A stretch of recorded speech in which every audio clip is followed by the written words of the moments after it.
Oh, so I'm going out.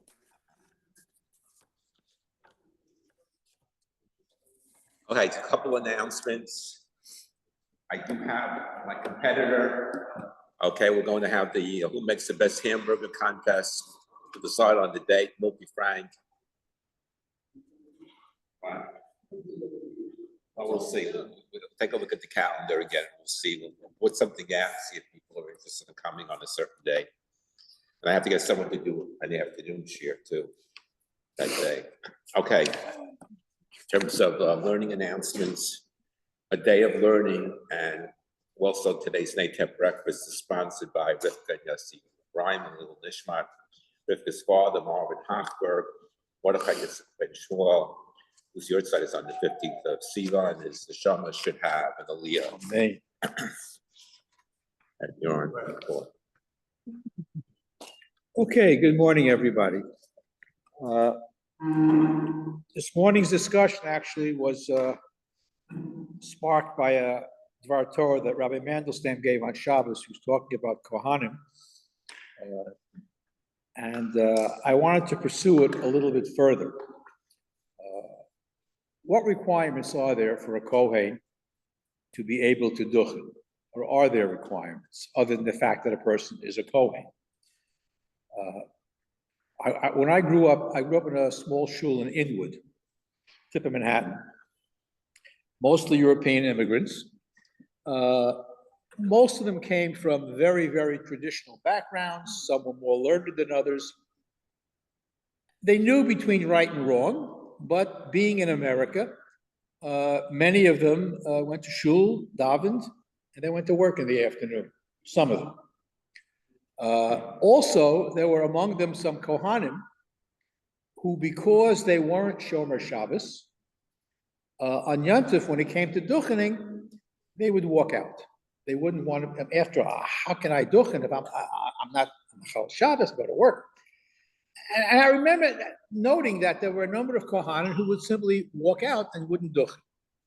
And that's kind of a background to what I want to talk about today.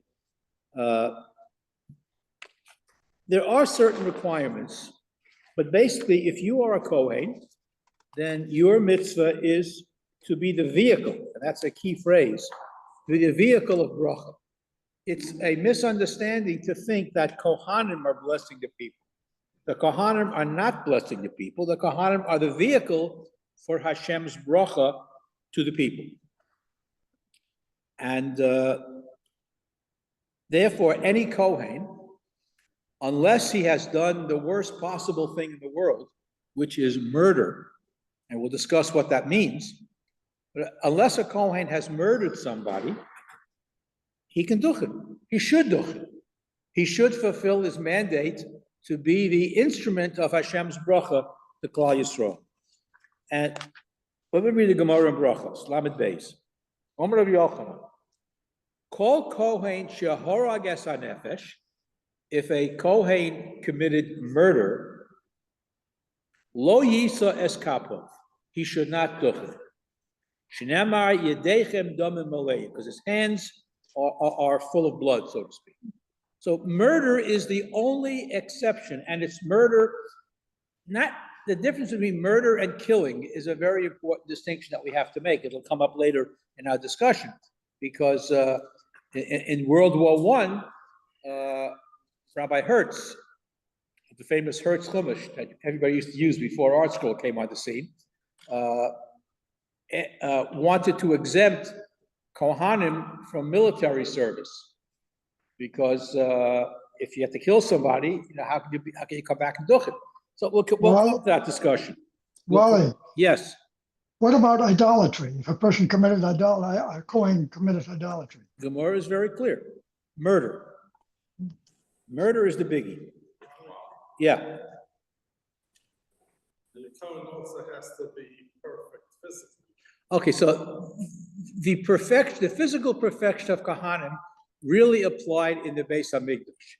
In the Birchas Kohanim in the Beis HaMikdash was a very big spectacle. First of all, they were barefoot. Everybody was barefoot in the Beis HaMikdash. And you didn't want to have any distractions.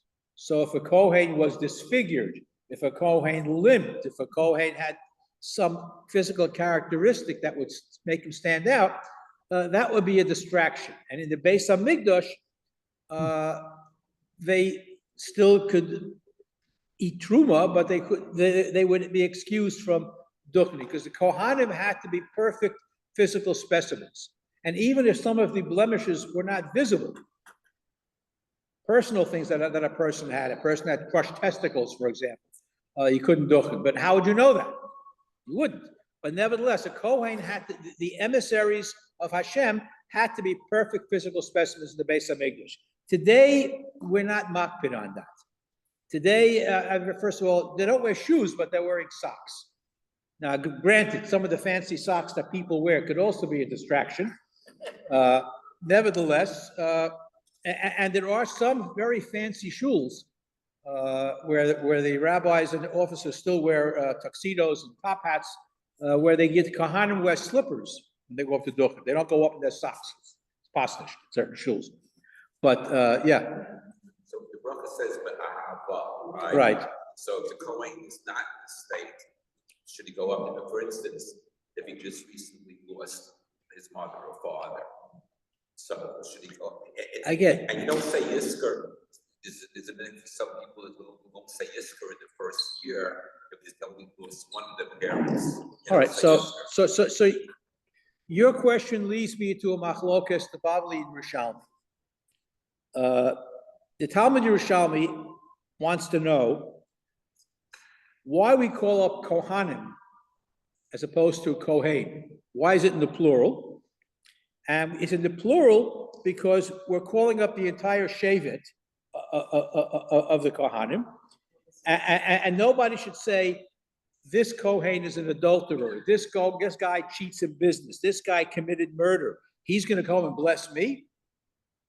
So we call all Kohanim. Again, murder is the only exception. And again, it's part of the understanding that it's Hashem who gives the blessing, not the individual Kohen. So we in the Bavli, there seems to be a machlokus between the Bavli and the Yerushalmi. The Bavli says if you commit murder, you can't duchen. Yerushalmi says everybody can duchen. So how do we explain this machlokas, Bavli and Yerushalmi? So the Rishonim have different approaches. The Bavli might be talking about somebody, a Kohen who may have committed murder, but he did tshuva. If he did tshuva, that makes the difference. The Rishalmi is talking, so if he did tshuva, if he didn't do tshuva, he can't do it. The Rambam, it's a beautiful Rambam. I have to read it to you. Where is it? It's a beautiful Rambam.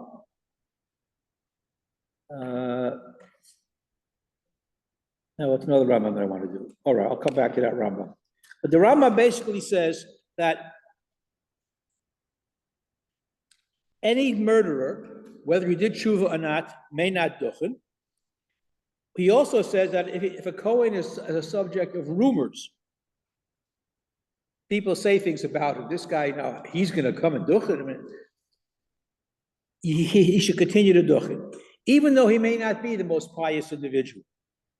Because again, he's not the one who's giving the bracha. It's a Kadosh Baruch. And the language of the Rambam is beautiful. Where is it? He says a Kohen, afal pi she'eino chacham. He's not a chacham. Ve'eino medakdek b'mitzvos. He's not so careful in the performance of mitzvos. Osha hoyu habrios moranim alav. People are talking about him.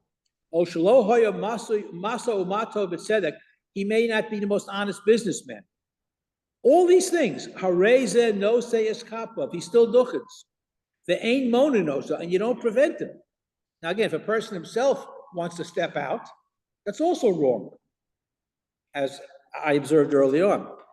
Why? Lefi shezo mitzvos asay al kol kohen v'kohen sharoyin l'siyas kai. It's a mitzvos asay. It's a positive mitzvah in the Torah. Course of ochu. Ve'ein omrim la'adam rasha hosif rasha v'amonam in a mitzvos. You don't tell a guy to add on to his sin count by not duchening. It's a sin. It's a mitzvah in the Torah. So he's very much in favor of Kohanim Duchening no matter what.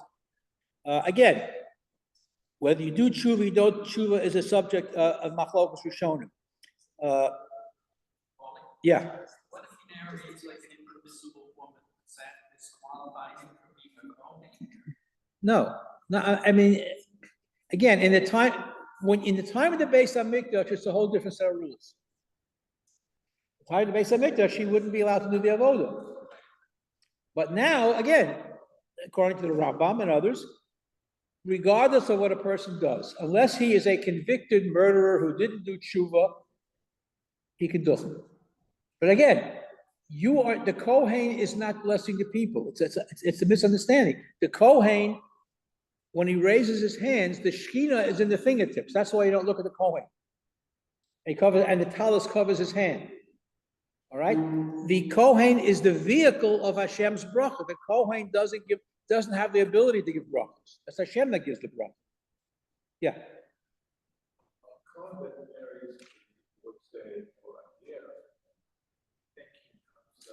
No, a ger can't be a Kohen. If he marries a ger, yeah. In the time of the Beis Hamikdash, you're right. But today, murder is the only exclusion. Time of the Beis Hamikdash, does the Kohen cover their hands? And did the people Yes. cover their heads? In all probability, yes. Yes, because you didn't want to see the Shekhinah, which was in their fingertips, theoretically. That's how the bracha was given.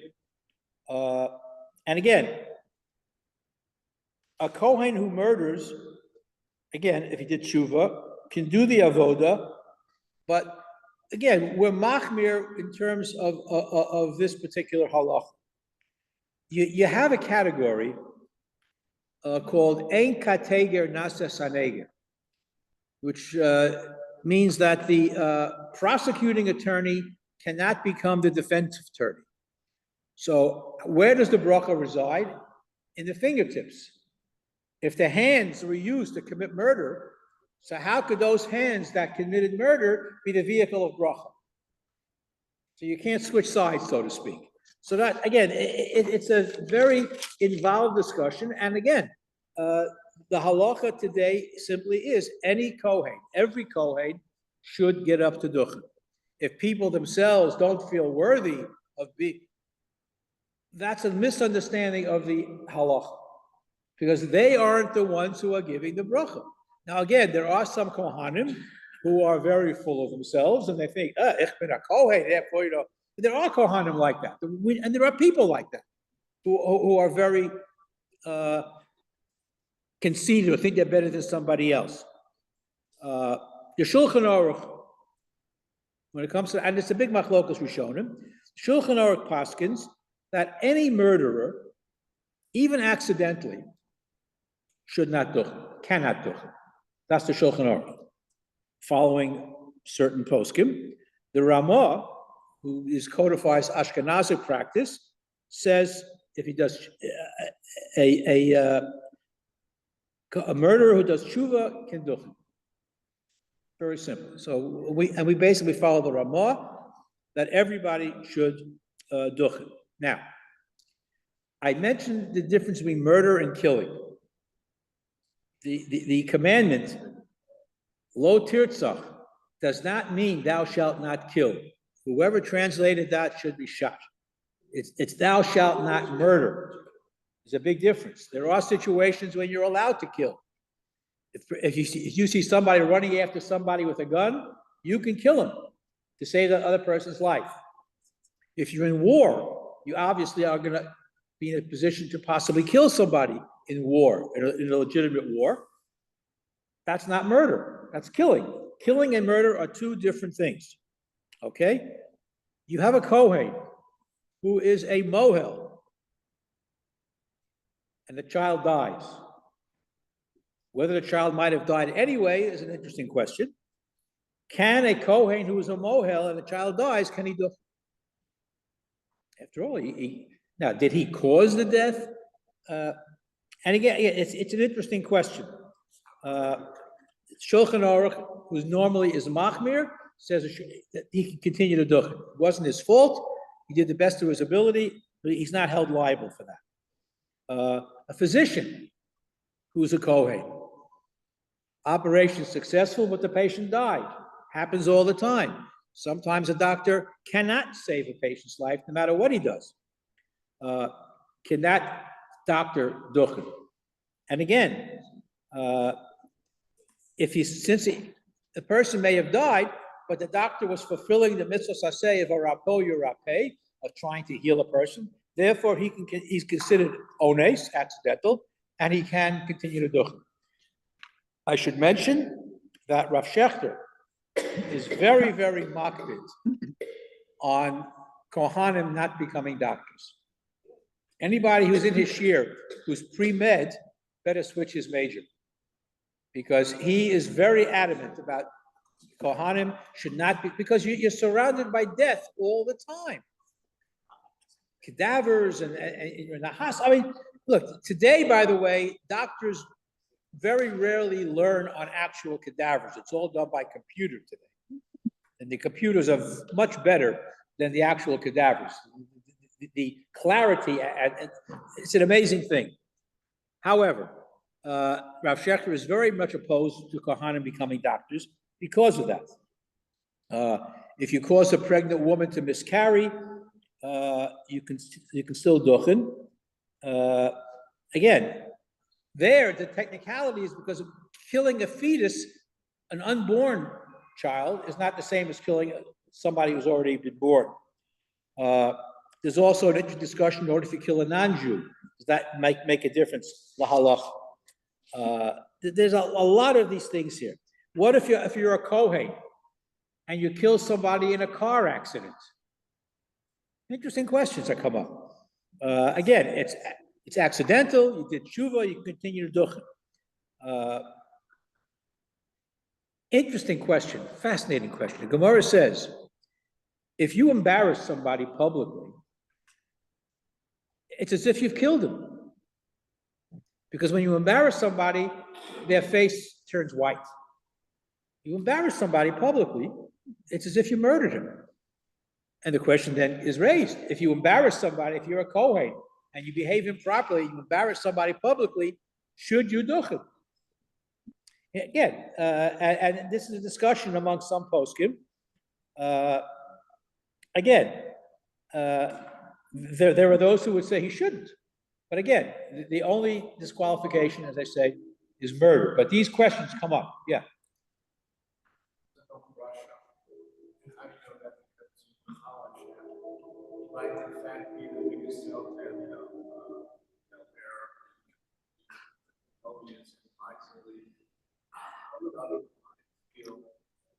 Again, the only disqualification is a murder.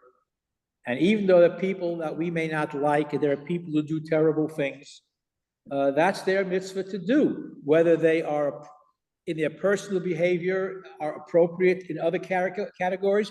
You may not accept a person to be a witness on a ksuba, and you may not call this person as a character witness, but his mitzvah, if he's a Kohen, Kos Varchu Es B'nai Yisrael, it's a mitzvah saseh, it's a biblical mitzvah to be the vehicle of Hashem's bracha. You got to do it, no matter what, unless you commit murder and didn't do tshuva. Yeah. If you say that the Kohen is just the vehicle of Hashem, then if he kills somebody, can't you say this is God's will? He was just the vehicle. Oh, so here you're getting into a much, much bigger discussion, a philosophical discussion of destiny versus free will. It's a big sugya in Jewish philosophy, the Rambam and others. Bottom line is you can't say it's Hashem's will that you kill somebody. And again, the Ramah says, even if you did kill somebody, if you did tshuva, you can still do it. And we follow the Ramah. There was a big machlokas in England, and I want to just finish up with that. It's a fascinating discussion. Rabbi Hertz, Joseph Hertz, I mentioned before, asked Rav Kook a question. And he wanted to know, can Kohanim claim an exemption from military service in World War I? Conscientious objection, because a Kohen could kill in battle, and therefore potentially might be disqualified from duchening. And Rav Kook said they should serve in the army. If it's a justified war and it's a legitimate reason, then they can go and it will not invalidate their status in terms of duchening. Rabbi Hertz did not follow Rabbi Kook's approach, which is a whole separate issue, by the way. If you ask a shaila and then you get an answer and you disregard the answer, that's a bigger problem. World War I, yes. World War II, starts a lot. The conscientious objection was specifically for Kohanim because they wanted to be able to duchen. That was the purpose of it. Kohanim didn't want to go to the army, not because they were opposed to war, simply because if they would be in a position to kill somebody, they were afraid it might affect their capacity to duchen. World War I.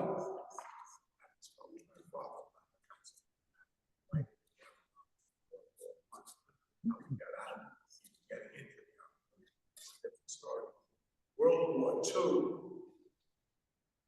if the concept went on in Europe, I don't know if Hertz were alive during World War II. Would he have still? It's the same question, whether it's for different, again, putting aside the political objections to the Vietnam War, for example. All right? If I was eligible for the draft during the Vietnam War, okay? And if I were a Kohen, could I conscientiously object because I want to be able to duchen, and I'm not opposed to the war politically. Let's assume that's an irrelevant issue. I simply didn't want to affect my ability to duchen. Even though we paskin like the Ramah, that if you kill in a legitimate war, you can continue to duchen. A Kohen wants to have clean hands. It's the same question. It's the same question. Same question. So he ignored Rav Kook's advice, and he informed the government that a Kohen should go to, can't claim on religious grounds to be exempt. And it caused a whole tumult in Great Britain. The Leeds Bezdin disagreed with Rabbi Hertz, even though he was the chief rabbi. It's a whole, and there are a lot of discussions about that. But basically, if it's a legitimate war, you're not, again, going back to what I said in the beginning, murdering and killing are two different things. If you kill somebody legitimately, halachically, I mean, it sounds strange to say an halakhic killing, but again, there are situations where you're allowed to kill, and it's not considered murder. But murder, willing murder, that's the machlokas Shulchan Aruch and the Ramah. We paskin like the Ramah. So basically today, any Kohen, regardless of what a bad guy he might be or how despicable personality he might have, whatever it might be, every Kohen has to fulfill his mission. It's his mitzvah. I don't have that mitzvah. I'm not a Kohen. I can't duchen. But if I am a Kohen, it is a mitzvah given to Kohanim to bless the people or to be the vehicle of Hashem's bracha. Yeah. There's a Kohen doesn't want children. Should the Shiur try to convince him? Yes. Yes.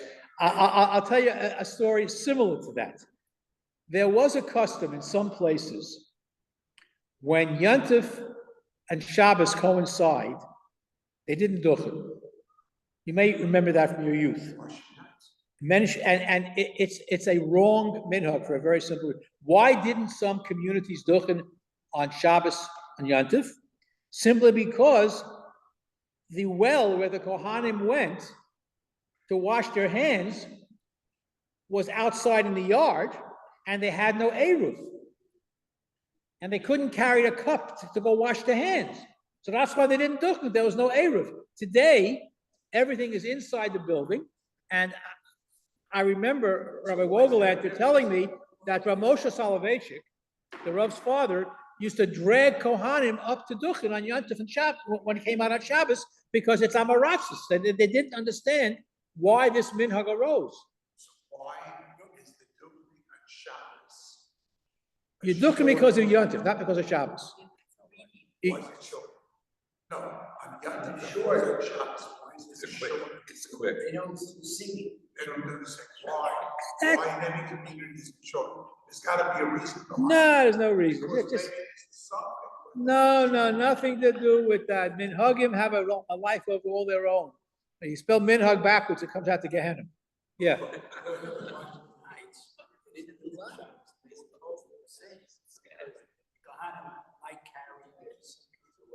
Okay, but the point is, they didn't do it because there was no Eruv. That's it. They would go out and take off their shoes, carry the shoes or carry the cup, whatever it might. But today, it's not an issue. So there's no reason today where we have indoor plumbing that they should do it. And those shoes that do it, it's wrong. No ways about it, yeah. This is a memory from the Jewish press. That's very interesting. But I thought years ago they talked about a case where a guy had a wife who was in the Google. Right. And the question was asked, did he do it? And the answer, most of them said no. Because he's in Tehran, he can't get up to him. Okay, if he's in Cherem, that might be a different cat. Yeah. If a person's in Cherem, then he can't be counted in the minyan altogether. But that's an exception. Yeah. I would agree with that. Yes, absolutely. Well, in this particular situation, yeah, in a way, it is killing to a certain extent. I mean, philosophically.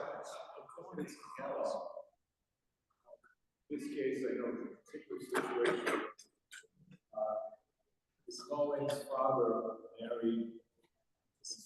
Right. Afterward, they did about Shiur. Father.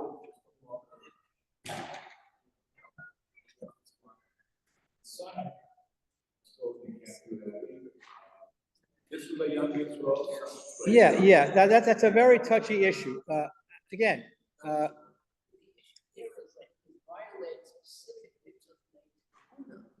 Someone is not Shomer Shabbos, that's fine. Here, is repudiating the specific halachos of Kahuna. My understanding is not. Because he's not a full-fledged Kohen. Right. Right.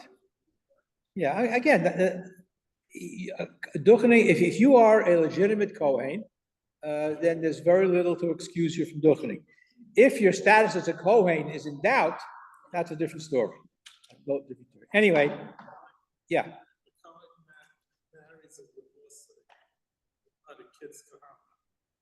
Well, they are puzzle Kohanim, you might call them. They're invalidated. Their status is pretty much invalidated.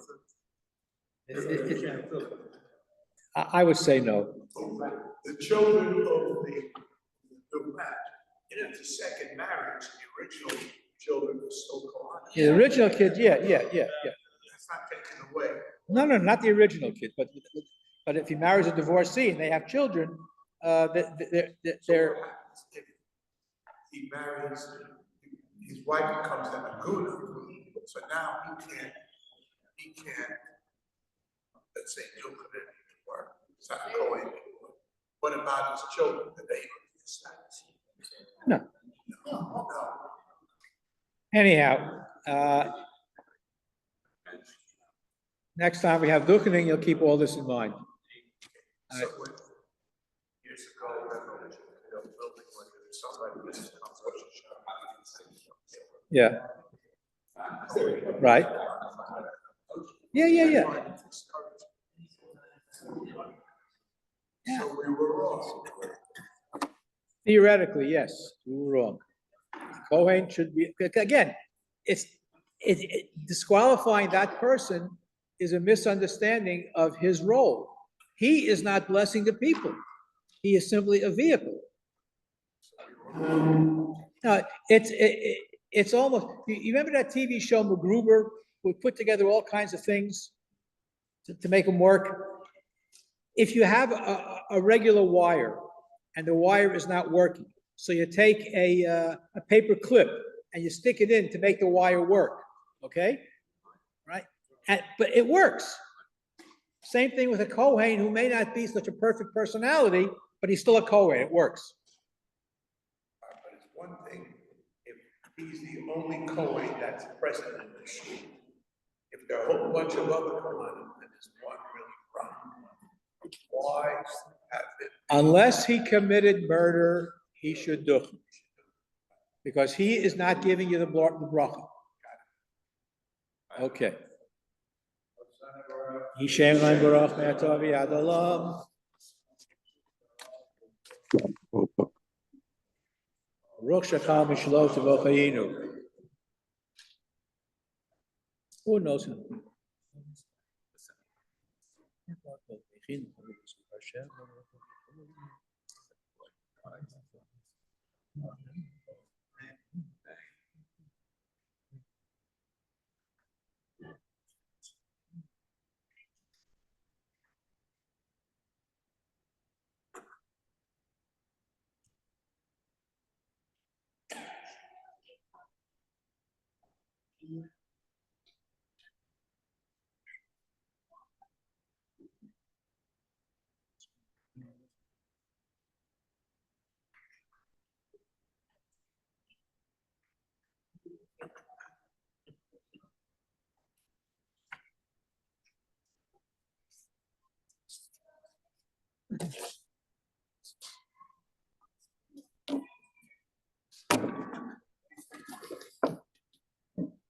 Okay.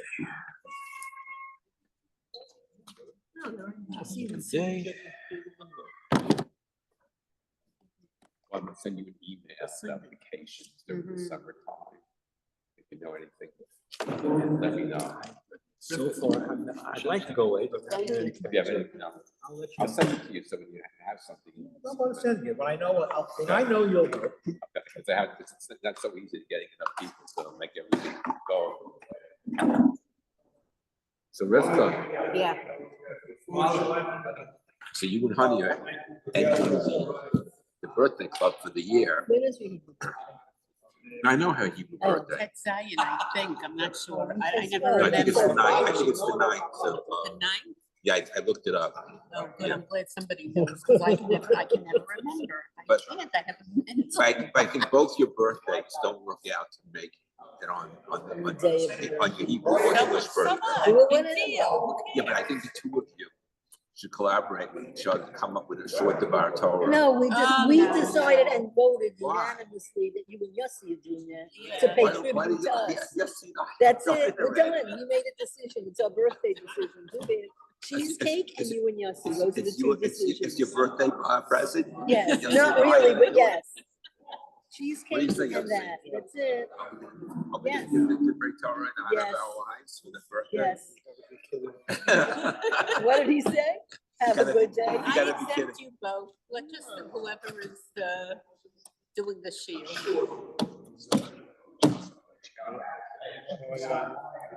You know what? For today, 15. You want me to tell David to put it on your account? I could tell Take the Orly money to for you. come. I'll do that. I'll have all of you come. Now with the day of learning, Tony Graham. that you have to talk to Michael, because I have nothing to do with the day of learning. Well, that's your one automatic. You're gonna get billed for it. Yeah, Yeah. okay. But that doesn't get paid. So today is the Lord's You have to tell David. to Today's my basically pay. father's year. So you have 18 to. years. Wow. It's a long time. But, like, you gotta Oh, hey, have money on accounts. yeah.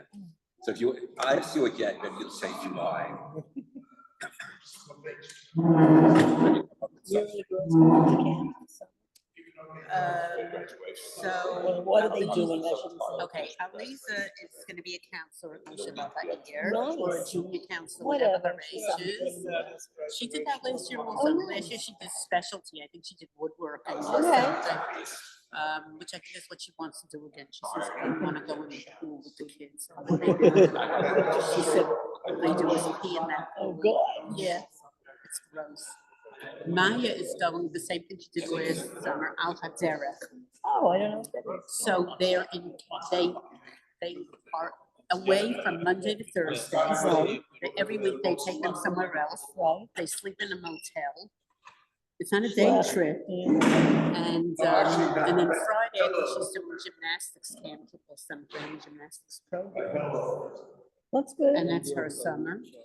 And Eliana's the Moshe Rabbi. And Akira's still in Gan Iris. So everybody's accounted. Everybody's Thank everybody's God. accounted for. There you go. My Philly kids, my grandson, I think he's working in my son-in-law's office 2 days a week, and the rest of the time he'll hang out. So Yossi, what do you think of those new Siddur? To me, it hurts my eyes, a little too small. Printed a little bit too small. Yeah, The print Paper- is too paper's small, not the print is too thin. paper. Paper's thin, And the but yet paper it's is too thin. clearer because somehow know it's clear. I could see the vowels much better. There's The more, It's Kudam new, much not better. old. Right. there's more space between the lines. Yeah, so therefore I it's don't think easier it's to read in the terrible. I'd Kudam. rather have less space and bigger letters. Yes, I'd rather have bigger letters, that's for sure. And the paper's very thin, so. By the time you find the page, sometimes the chazan's already on the next. And they're also printed in China. Sure. Yeah, that bothers me. That's terrible. Okay, do I have to get up? No. Okay, I'm coming.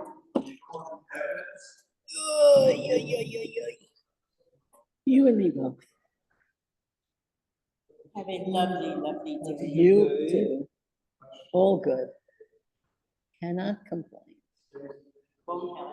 That's right.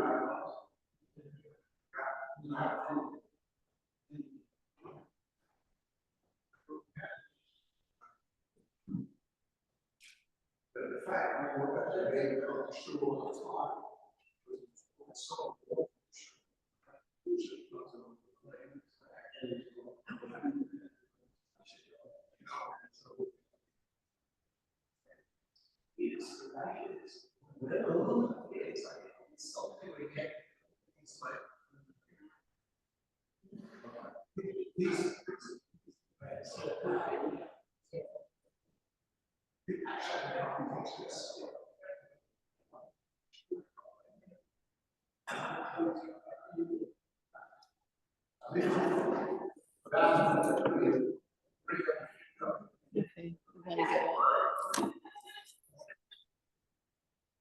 Not to stand up. Right? I gotta stand up. Sit down. What? This thing's just not coming on. What? I want to close. Is Mark? Mark.